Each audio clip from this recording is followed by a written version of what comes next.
Alors le fonds s'inscrit pleinement dans la démarche CFDT. Il consiste à financer des projets afin d'améliorer les conditions de travail. Il s'inscrit donc pleinement dans la démarche de qualité de vie au travail, démarche que l'on porte depuis des années dans notre organisation syndicale. Nous avons souhaité nous impliquer dans le Fonds de solidarité dans le cadre du contrat de prévoyance de la branche pour que les groupements mutualistes puissent avoir des moyens pour intervenir sur des actions de prévention qui sont très nécessaires à une époque où il y a énormément de modifications dans le paysage mutualiste. Les salariés, leurs ayants droit, les anciens salariés pourront aussi bénéficier de ce fonds à travers l'action sociale sur des conséquences, je dirais, les conséquences des accidents de la vie. Ça a du sens pour nous d'organiser un fonds de solidarité au sein de la branche de la mutualité, puisque la mutualité repose sur le principe de solidarité et qu'il était essentiel à nos yeux d'organiser des actions spécifiques et notamment pour les salariés en difficulté. Ce que j'ai apprécié, c'est que le fonds a été créé avec les organisations syndicales et les représentants du personnel. C'est un fonds qui répond vraiment aux besoins et aux attentes. Ce n'est pas une opération de communication, cela rendra vraiment service aux familles.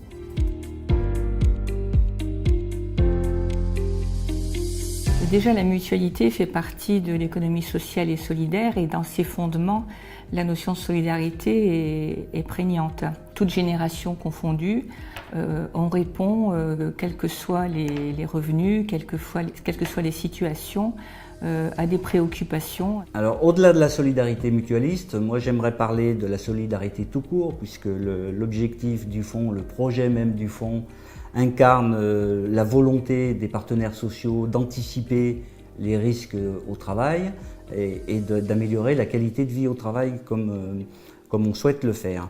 L'ensemble des salariés ont participé en fait à ce fonds à travers leurs cotisations au contrat prévoyance. Et peu importe le handicap ou la situation familiale, tout salarié peut en bénéficier. Les critères justement pour solliciter ce fonds ne sont pas liés à des revenus ou à une situation, une catégorie professionnelle, etc. Mais plus au reste à vivre et à la situation du salarié.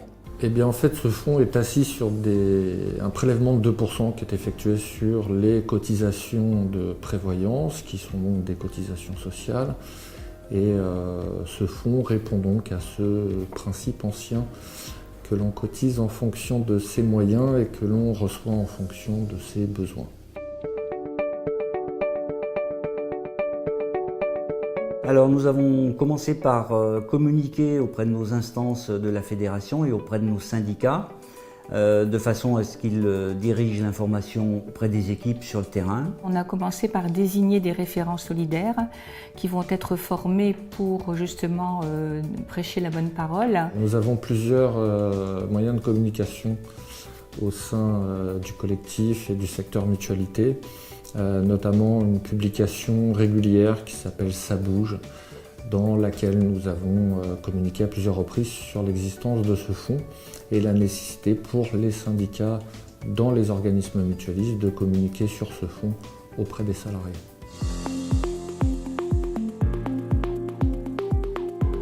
Pour le moment, au niveau fédéral, je n'ai pas connaissance, je n'ai pas souvenir de demandes qui nous soient remontées de syndicats ou de salariés des organismes. De nombreuses situations auraient pu faire intervenir le fonds puisque beaucoup d'organismes aujourd'hui interviennent par exemple dans l'action sociale, et je pense plutôt à des actions individuelles, que ce soit les caisses d'allocation familiale, la sécurité sociale, en tout ce qui est domaine de prévention.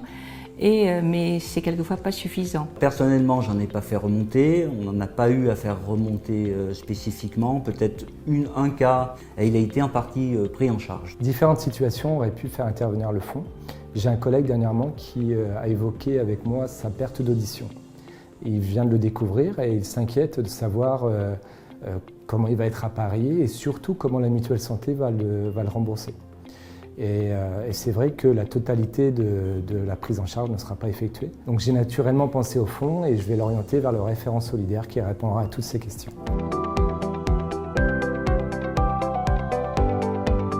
Alors le fonds pour nous c'est une démarche nouvelle, hein. C'est un projet qu'on mène avec d'autres organisations syndicales, avec les employeurs. Nous apprenons en avançant petit à petit. J'étais tentée de dire social, solidaire, mais là je dirais plutôt à propos. En quelques mots, soutien personnalisé. Disponible. Le fonds, ça tombe bien pour une démarche de cohésion de branches, on va dire. Le fonds, ça tombe bien. Le fonds, ça tombe bien. Oui, le fonds, ça tombe bien.